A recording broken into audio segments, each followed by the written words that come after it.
कांग्रेस की नैया पार करा देंगे?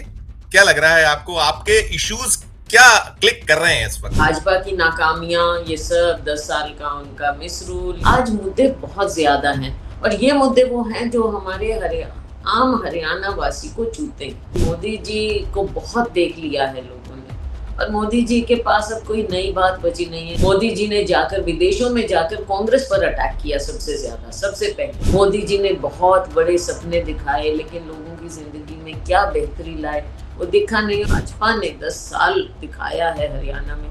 मुझे नहीं लगता कि कोई भी सोचेगा कि वो बहुत जल्दी इन हरी भाजपा की ओर कोई देखेगा। मुझे नहीं लगता ऐसा। नमस्कार, मैं हूं संजीव श्रीवास्तव। आप देख रहे हैं 4 पीएम न्यूज नेटवर्क। लोकसभा चुनाव 2024 के बाद दो सूबों में चुनावी रण की रणभेरी बजी हुई है। वो दो राज्य हैं, जम्मू कश्मीर और दूसरा है हरियाणा। जम्मू कश्मीर में भारतीय जनता पार्टी की हालत खस्ता है, किसी से छुपा नहीं। और हरियाणा में तो और ज्यादा कठिनाइयों में भाजपा बनी हुई है। और यदि देश की निगाह नजर अभी कहीं है तो हरियाणा राज्य पर ज्यादा है। और हरियाणा का सुर्खियों में होने की कई सारी वजह हैं। उसमें चाहे वो टिकटों का वितरण रहा हो भारतीय जनता पार्टी की ओर से और उसको लेकर जो बवाल मचा हुआ है, एक बहुत प्रमुख वो है। और जो प्रधानमंत्री नरेंद्र मोदी विधानसभा चुनाव के पहले जिस तरह से एक्टिव हुआ करते थे, वो भी अभी तक स्थितियां पैदा नहीं हुई हैं। एक बड़ा सवाल यह बना हुआ है कि क्या 10 सालों के राज के बाद बीजेपी हरियाणा को बचा पाएगी? जो खबरें आ रही हैं वो खबरें अच्छी नहीं हैं। और चुनावी सर्वे भी कहीं ना कहीं भारतीय जनता पार्टी की हालत बेहद बेहद खस्ता बता रहे हैं। और ये भी निकल कर आ रहा है कि एक बहुत बड़ी हार भारतीय जनता पार्टी की हरियाणा में हो सकती है। और जो स्थितियां हैं उससे निश्चित तौर पर कांग्रेस का उत्साहित होना लाजमी है। कांग्रेस बेहद उत्साहित है। और जिस कांग्रेस में बीते जो 2024 के पहले जो स्थितियां होती थी, कई बार कहा जाता था कि चुनाव लड़ने के लिए बहुत से लोग तैयार नहीं, लेकिन इस वक्त एक माहौल पूरा बदला हुआ है और टिकटों को लेकर वहां भी कहीं घमासान है। कुछ सूचियां कांग्रेस की ओर से जारी हो गई हैं, कुछ सीटें बची हैं, टिकट बचे हैं। और जो स्थितियां हैं, तमाम हालात हैं, इन सब पर हम जानने के लिए सीधे चलेंगे हरियाणा। और हरियाणा में भी एक ऐसी नेता के पास जिनके मुख से आप जो कांग्रेस वहां कमाल करने की स्थिति में बन हो रही है, आ रही है, क्या कुछ स्थितियां हैं, क्या हालात हैं, उनके समक्ष क्या कुछ कठिनाइयां हैं। तो मैं पहले सीधे जोड़ूंगा अपने आज के इस खास जो चर्चा है उसमें मेहमान को। जुड़ गई हैं हमसे मेहमान। मेहमान है कुमारी शैलजा जी। शैलजा जी, आपका बहुत बहुत स्वागत है। आपने हमारे लिए वक्त निकाला, आपके हम बड़े आभारी हैं। और मैं आगे बढ़ूं इसके पहले जो एक औपचारिकता होती है, शैलजा जी वैसे परिचय की मोहताज तो नहीं है, लेकिन शैलजा जी बहुत सारे पदों पर निरंतर, चाहे वो राष्ट्रीय स्तर पर कांग्रेस का हो या फिर राज्य स्तर पर हो। आप अभी हरियाणा के सिरसा से सांसद हैं, कांग्रेस लोकसभा में आप प्रतिनिधित्व करती हैं कांग्रेस के लिए। आप हरियाणा प्रदेश कांग्रेस कमेटी की अध्यक्ष रह चुकी हैं। आप जो राष्ट्रीय इकाई है उसमें बहुत सारे पदों पर आपने निर्वहन किया है। कई सूबों को आपने जो है लीड किया है एज ए प्रभारी। और आप जो हैं साथ साथ मनमोहन सिंह सरकार में मंत्री रही हैं। तो बहुत सारा आपके साथ एक कांग्रेस में लंबा आपका जीवन है, वो मैंने आपको बताया। शैलजा जी, पुनः आपका स्वागत करूंगा और शुरुआत यहीं से करूंगा कि जो हरियाणा में चुनावी रथ की बात हो रही है, वो माना यह जा रहा है कि मंजिल के करीब पहुंचने जा रहा है। पहली प्रतिक्रिया आपकी 10 साल बाद सत्ता के नजदीक जो सुगबुगाहट है, क्या आपकी प्रतिक्रिया है ओवरऑल स्थितियों पर? देखिए, 10 साल बहुत लंबा अरसा होता है और 10 साल बाद इसमें आपकी रीडिंग बिल्कुल ऑन द मार्क है कि कांग्रेस पार्टी अब सत्ता की ओर जाएगी। और ना केवल सत्ता की ओर जाएगी लेकिन जो लोगों की एक इच्छा है नीचे ज़मीन पर कि कांग्रेस की सरकार बने और एक बहुत बढ़िया ढंग से प्रचंड बहुमत से बहुत अच्छी स्टेबल गवर्नमेंट हम दें। क्योंकि 10 साल में जो देखा भाजपा का और आज जो उनका हश्र हो रहा है, ये किसी से छिपा नहीं है। आप सब जानते हैं, आप कवर करते हैं, आप देखते हैं। ये एक ऐसी स्थिति आज के दिन पैदा हुई है। और जो आपने कहा अपने शुरू के रिमार्क्स में कि माननीय प्रधानमंत्री जी अब यहाँ आने से भी कतरा रहे हैं और उन्हें मालूम है कि नीचे ज़मीन पर क्या हो रहा है भाजपा के। वैसे तो शुरू से ही मैं कहूँगी कि कभी यहाँ पर इतनी ज़्यादा जड़ें थी नहीं, लेकिन उसके बावजूद 10 साल राज करने के बाद तो अब ये बिल्कुल खुद भी उखड़ गए हैं और लोग भी इन्हें उखाड़ना चाहते हैं। बिल्कुल बिल्कुल। शायद जी एक सवाल ये भी है कि कहीं भारतीय जनता पार्टी जिस तरीके से मूव करती है और कांग्रेस में जो इस समय बहुत आत्मविश्वास है, कहीं ये अति आत्मविश्वास जैसी स्थिति तो नहीं है? क्योंकि मैं सवाल इसलिए भी कर रहा हूं कि हमने जब 2023 में 5 राज्यों के चुनाव देखे थे, जिस मध्य प्रदेश से मैं आता हूं वहां, फिर साथ में हमने छत्तीसगढ़, राजस्थान, जहां बड़े कंफर्ट पोजीशन में थी कांग्रेस, लेकिन नतीजे बड़े उलट से रहे थे। ठीक है कि आपकी हालत बहुत अच्छी है, हमारे जो सर्वे हैं वो साफ कह रहे हैं कि आप एक जबरदस्त जो मेजोरिटी के साथ में कांग्रेस वहां आ रही है सत्ता में, लेकिन कहीं कोई ज्यादा आत्मविश्वास जैसी बात तो नहीं हो रही, कोई दिक्कत तो बाद में पैदा नहीं होगी? आपकी प्रतिक्रिया? जो आप कह रहे हैं ये हम बिल्कुल इस बात को समझते हैं। कभी ओवर कॉन्फिडेंस नहीं होना चाहिए, हमेशा कॉन्फिडेंस रखें, ओवर कॉन्फिडेंस नहीं। तो इसी बात को ध्यान में रखते हुए पूरे विश्वास के साथ हम ज़मीन पर जा रहे हैं, जाते रहे हैं और विश्वास के साथ ही हम कहते हैं कि सरकार हम बनाएंगे, कांग्रेस की सरकार कांग्रेसी भी बनाएंगे और जनता भी बनाएगी। ये बात ठीक है, कहीं कुछ और हो जाता है, लेकिन आज हरियाणा में मैं पूरे आपको भी विश्वास दिलाती हूँ कि हमारी सरकार बनेगी। बिल्कुल। एक चीज और भी है शैलजा जी, ये बहुत बार बार कहा जाता है, मैं बड़े बड़े नेताओं के मुख से सुना और देखा भी है, बहुत लंबा एक अनुभव हो गया है इस क्षेत्र में, कई सारे विधानसभा, कई सारे लोकसभा के चुनाव हमने कवर किए हैं, 1986 से जर्नलिज्म में है। हम पा या देख ये रहे हैं कि एक जनरल जो एक थॉट होता है या निकल कर आता है कि यदि कांग्रेस को कोई हराता है तो वो कांग्रेस अनेक बार हराती है, बाकी तो होता है जो विपक्ष चुनौतियां। तो इस दिशा में क्या कुछ वहां एहतियात है कि कांग्रेस को कांग्रेस ना हराए? क्या कहिएगा? अब 2500 हमारे एप्लीकेंट्स थे टिकट के जी। लिए। मैं नहीं समझती कि किसी भी एक विधानसभा में 2-4 से ज़्यादा सीरियस कैंडिडेट होते हैं, तो उनमें ही चयन करना पड़ता है। स्वाभाविक है, एक को मिलेगा तो कुछ लोगों में मायूसी भी होती है, लेकिन ये हमारा काम है, हम उनको मनाएंगे भी और आगे के लिए भी हम देखेंगे कि किसको कहाँ कैसे किया जाए।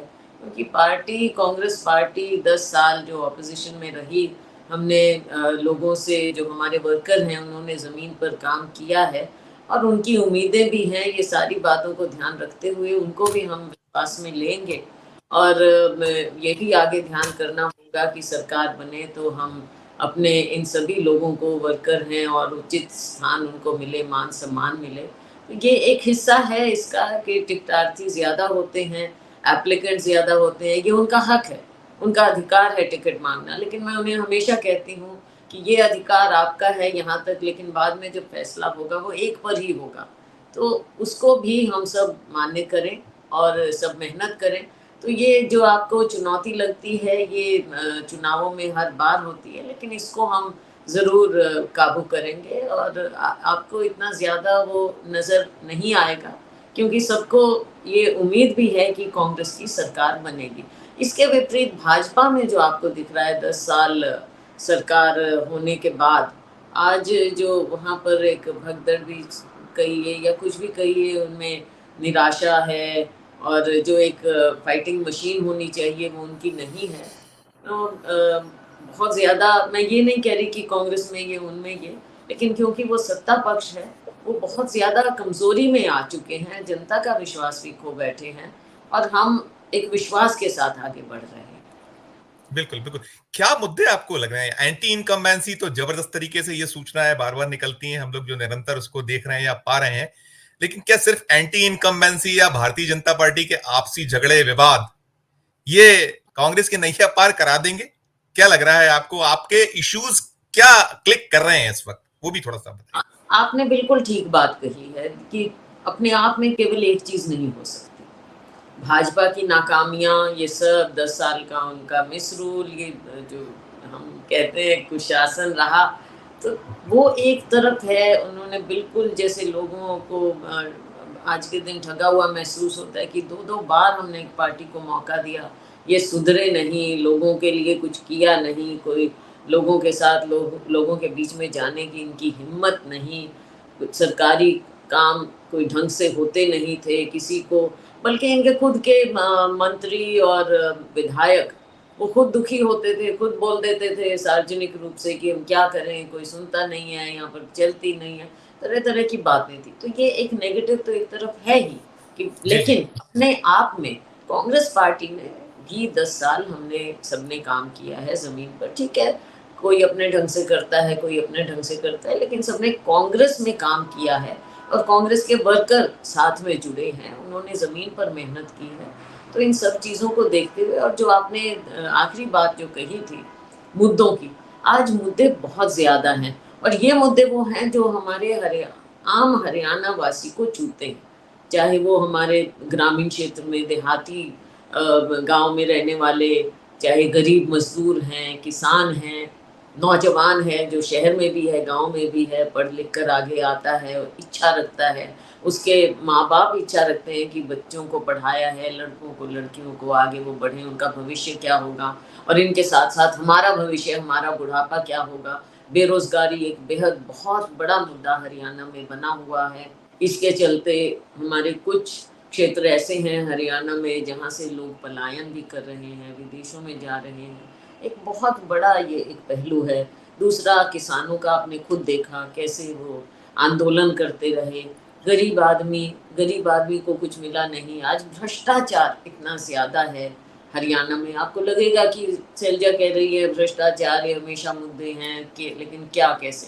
पर ये है एक बात, आप चाहे कहीं शहरों में जाएँ, लोगों से बात करें, जिस तरह से ये अ, चाहे परिवार पहचान पत्र है, चाहे प्रॉपर्टी आईडी है, किसान का है, तो हर तरह से इनको एक किसी उसमें फँसा कर रख दिया है। किसी चक्रव्यूह से में लोग फँस गए हैं, हर एक वर्ग।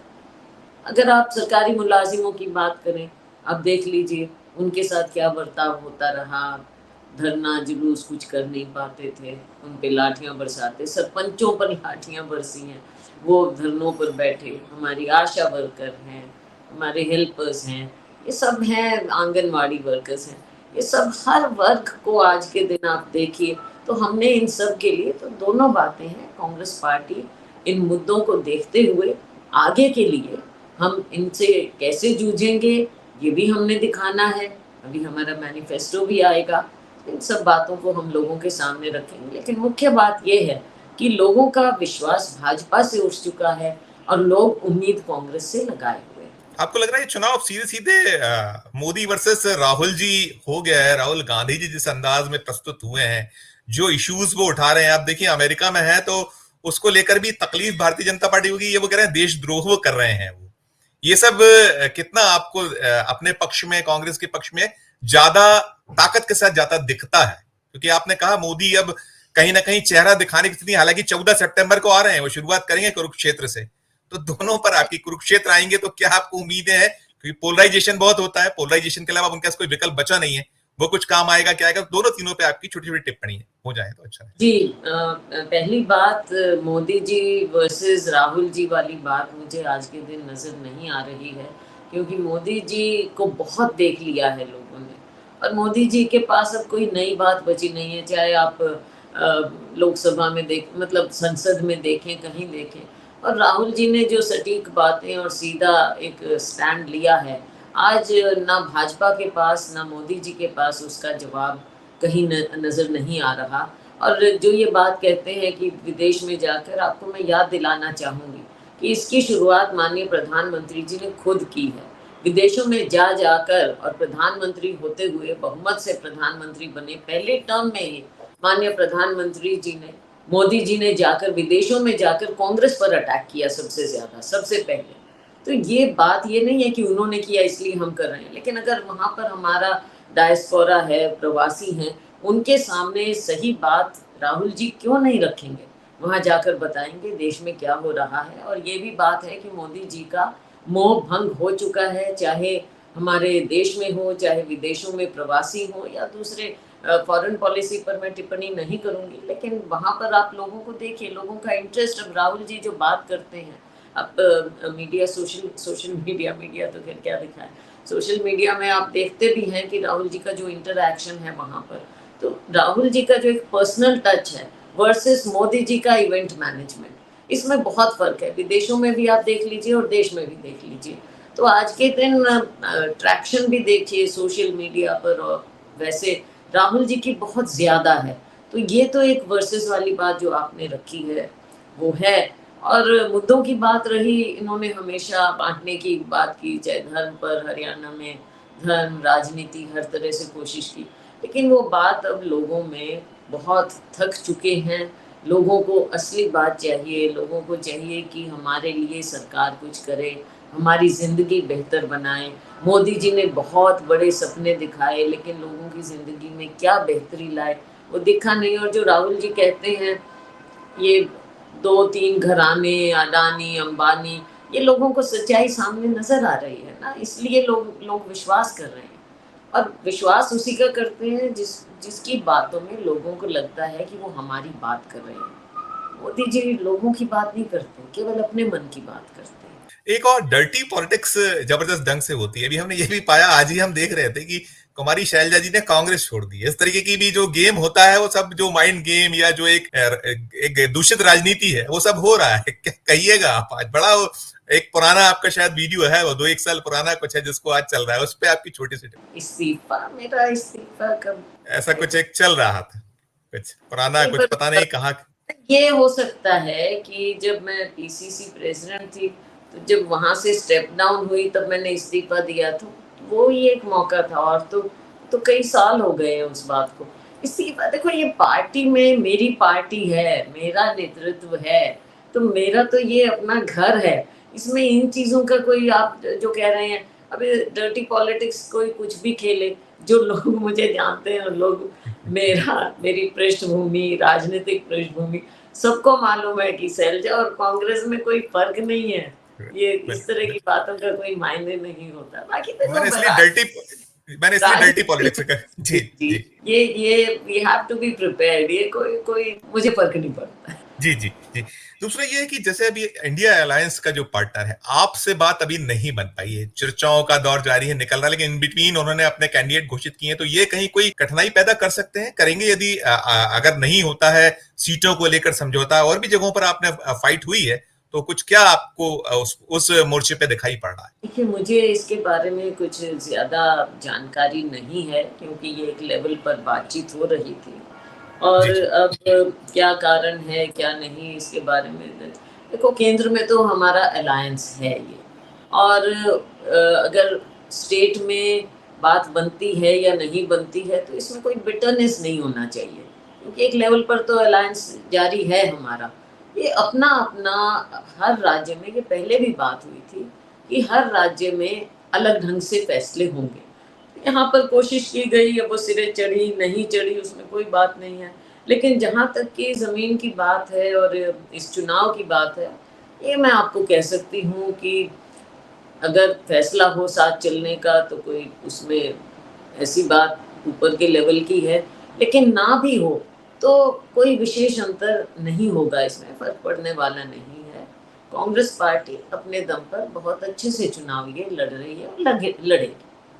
बिल्कुल। शैलजा जी, एक चीज और भी जानना चाहूंगा कि जो फ्री एंड फेयर इलेक्शन की बात हुआ करती थी अब, लेकिन हम बार बार देखते हैं कि वो जो इलेक्शन कमीशन ऑफ इंडिया है, जैसे केंचुआ भी कहते हैं, केंद्रीय चुनाव आयोग, वो अपने रंग बार बार दिखाता है। हमने लोकसभा चुनाव 2024 में निकला, पहले निकला, तो इस मोर्चे पर आप लोगों की क्या तैयारी है कि यहाँ कोई अब गड़बड़ ना हो, एक चीज, और सरकारी मशीनरी के दुरुपयोग को ले क्या कुछ आप उससे निपटने के लिए कैसा आप लोगों ने तैयारी कर रखी है, उस पर प्रकाश डालिए। ये एक कहना नहीं चाहिए, लेकिन इलेक्शन कमीशन की एक गरिमा होती है। अभी भी पीछे आपने देखा कि जब चुनाव की तिथि तय की गई, जी उसके जी काफी समय बाद, अनाउंसमेंट के बाद, भाजपा सरकार जागी हरियाणा में, और इनके जागने के बाद इन्होंने चिट्ठी लिखी। फिर वो कई दिन लंबित रही इलेक्शन कमीशन में, और उसके बाद तिथि चेंज की गई। तो ये चीजें, एक तो वो वहां की है, दूसरा चुनाव के दौरान हमने देखा है कि भाजपा दुरुपयोग करती है। और पिछले लोकसभा चुनाव में भी इनका प्रयास रहा, और ना केवल हरियाणा और जगहों पर भी। तो ये एक चीज इनकी है जो सामने आती है। लेकिन हम लोकतंत्र है, हम एक्सपेक्ट करते हैं, उम्मीद करते हैं कि इलेक्शन कमीशन निष्पक्ष होकर चुनाव लड़वाए, ये हम उनसे उम्मीद करते हैं। लेकिन अगर कहीं हमें कमी नजर आएगी तो कांग्रेस पार्टी उससे निपटेगी। बिल्कुल बिल्कुल। एक बहुत महत्वपूर्ण प्रश्न ये भी होगा कि विनेश फोगाट अब पहले देश की बिटिया थी, अब वो बीजेपी तो गई, कांग्रेस की बिटिया हो गई, एक्सपोज हो गया है मामला। बजरंग पुनिया जी भी आप लोग ले चुके हैं और विनेश फोगाट भी है। तो ये कितना आपको ये कार्ड जो खेला गया है, कितना फायदा और कैसा फायदा आप इस पे देखते हैं? क्योंकि बीजेपी तो इस पे बड़ा ब्लेम कर रही है कि हम वो जो पूरा जंतर मंतर का आंदोलन था वो हम पहले भी कहते थे कांग्रेस द्वारा प्रायोजित है, अब एक्सपोज हो गया ये सब। आपकी तो प्रतिक्रिया? बात ये नहीं है कि वहां पर जंतर मंतर पर आंदोलन हुआ। बात तो मुद्दे की है। वो मुद्दा क्या था जिस पर वो जंतर मंतर पर प्रदर्शन हुआ? मुद्दों की बात करें ना, कौन किसको सपोर्ट करता है। ये तो जब मुद्दे आते हैं तो कोई किसी को सपोर्ट करेगा, कोई किसी को, और सही जो हमें लगेगा हमने सपोर्ट किया। उस समय हम जो ये बात थी, इनके साथ ज्यादती हो रही थी स्पोर्ट्स पर्सन के साथ, और विनेश ने भी प्रूव करके दिखाया, क्योंकि उसको बाहर रखा जा रहा था, उसको, लड़की को, बिटिया को, और उन्होंने प्रूव करके दिखाया कि देश के सामने अगर एक गोल्ड मेडल वो बिटिया ले रही थी, वो ही तो वहां तक पहुंची ना, जिसको आपने कितना जलील किया, सड़कों पर जलील किया। तो वो तो उसकी मेहनत और उसकी अंदर की शक्ति देखिए कि वो बच्ची कहाँ तक पहुंची, और वापस आई, वहां से निराश हुई, और किसी ने उनको, उनका हाथ नहीं पकड़ा, कांग्रेस पार्टी ने पकड़ा, और उनका विश्वास। देखो राहुल जी जिस प्रकार से लोगों के साथ कनेक्ट करते हैं, चाहे यंग लोग हैं, लड़के लड़कियां हैं, स्पोर्ट्स पर्सन हैं, जो भी, तो इनका विश्वास राहुल गांधी जी में है, और इसलिए अब कांग्रेस पार्टी इनको अपने फोल्ड में लेकर चुनाव लड़वा रही है। अब इस चीज को भाजपा पसंद करे या ना करे, उससे हमें क्या फर्क पड़ता है। ये पहले अपने देख लें कि इनके लोग जो पूर्व सांसद रहे ब्रजभूषण जी, उन आज भी कैसी टिप्पणी कर रहे हैं एक बिटिया के बारे में। इसमें राजनीति का क्या मतलब? हम ठीक है, अगर आप ले लें स्पोर्ट्स पर्सन को, आपके पास है तो वो सही है, और अगर कांग्रेस उनको आगे बढ़ाने की कोशिश करे तो वो गलत है। ये लोकतंत्र है।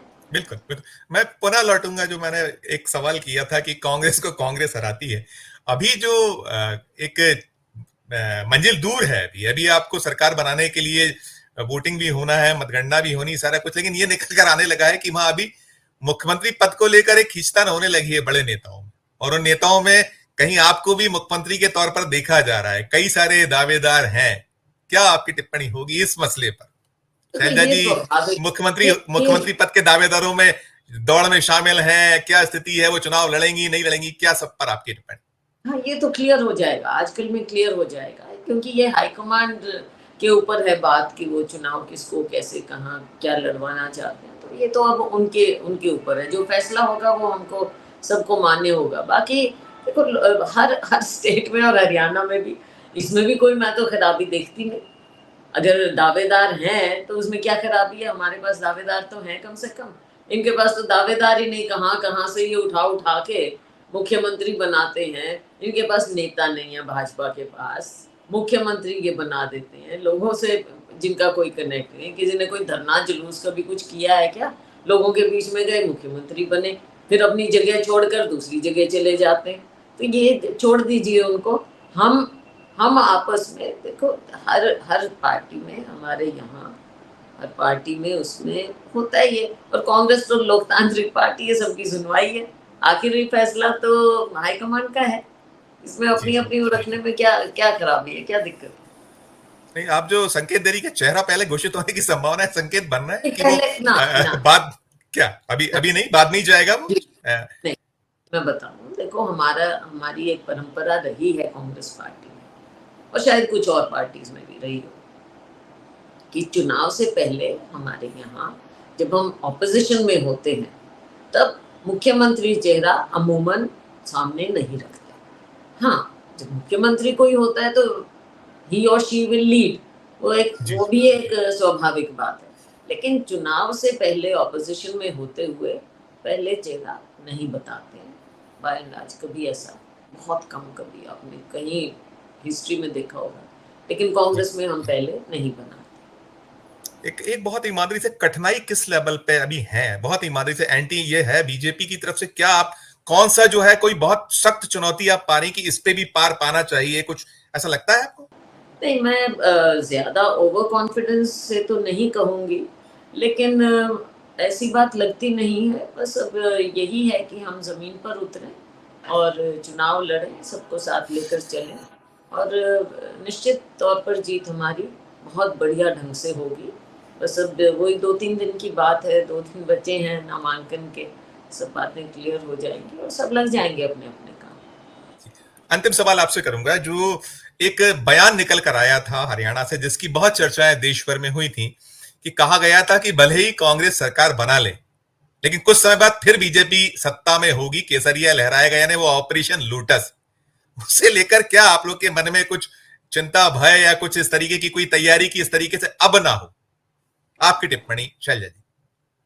मुझे नहीं लगता, देखो ये एक बार इन्होंने कोशिश किया ये नैरेटिव देश में करने का एस्टैब्लिश, और कई जगह इन्होंने किया भी, खरीद फरोख्त की, तो वो हुआ। लेकिन हरियाणा में ऐसा नहीं होगा, क्योंकि आज के दिन आप देखिए, इनकी पिछली हिस्ट्री भी देख लीजिए, जो इन्होंने गठबंधन भी किया चुनाव के बाद जजपा पार्टी के साथ, तो थोड़े दिन बाद उन्होंने देख लिया कि जमीन पर ये गठबंधन लोगों को मान्य नहीं है। और आने वाले समय में जो ये भाजपा ने 10 साल दिखाया है हरियाणा में, मुझे नहीं लगता कि कोई भी सोचेगा कि वो बहुत जल्दी हरी भाजपा की ओर कोई देखेगा। मुझे नहीं लगता ऐसा कुछ, जमीन पर लोग इस चीज के बहुत खिलाफ है। शिगुफेबाजी है, यही हम मान लें, सीधी सीधी बात की, जो वो एक माइंड गेम ये करते हैं या खेलते हैं, ये उसी तरीके का कुछ एक। तो ये एक फॉल्स नैरेटिव जो भाजपा फैलाने की कोशिश करती है वो है, लेकिन उसी एक लेवल पर, स्तर पर है, नीचे ऐसा नहीं। और मैं कह सकती हूँ कि ऐसा होने वाला नहीं है। भाजपा को खुद को देखिए ना, उनका अपना घर देख लीजिए, ना नेता ना नीति, नीयत तो कभी थी नहीं, है क्या इनके पास? अब ऊपर भी जो इनकी कमजोरी तो देख लीजिए, केंद्र में भी तो बैसाखियों पर है ना, ये कहाँ की बात करते हैं। बिल्कुल बिल्कुल बिल्कुल। आपको शुभकामनाएं बहुत बहुत, और बेहतर तरीके से आप जो है मैदान में आप जो कर सकते हैं और अच्छे से अच्छा करिए। शुभकामनाएं और बहुत बहुत धन्यवाद, आपने हमारे लिए समय निकाला। आभार आपका, और फिर जरूरत पड़ेगी तो फिर आपको एक आध बार कष्ट जरूर देंगे। बहुत धन्यवाद। मिलेंगे, बीच में मिलेंगे। धन्यवाद। आपने सुना, ये थी कुमारी शैलजा जी, जो स्पष्ट कर रही थी कि कांग्रेस ओवर कॉन्फिडेंस में नहीं है, ना ही वहां मुख्यमंत्री पद को लेकर ऐसी कोई खींचतान या एक लड़ाई है। सब मिलकर कोशिश कर रहे हैं, और अंततः वहां जो स्थितियां पैदा हुई हुई हैं उसमें सफलता आखिर में कांग्रेस को ही मिलेगी, और शानदार सफलता वे अर्जित करेंगी। कांग्रेस वहां बेहतर करके दिखाएगी। तो ये इस वीडियो में हम इतना ही, ये चर्चा यहीं समाप्त करेंगे। आपसे अनुरोध होगा कि हमारे चैनल को लाइक कीजिए, सब्सक्राइब कीजिए, और यदि ज्वाइन का बटन नहीं दबाए तो ज्वाइन का बटन भी जरूर दबाइए। साथ में हमारे इस वीडियो के डिस्क्रिप्शन बॉक्स में जाकर कमेंट जरूर कीजिए कि शैलजा जी से हमने जो बातचीत की है, हरियाणा के जो हाल हमने आप तक पहुंचाए हैं, वो आपको कैसे लगे। प्यार और स्नेह बनाए रखिए और देखते रहिए 4 PM न्यूज नेटवर्क। धन्यवाद, नमस्कार।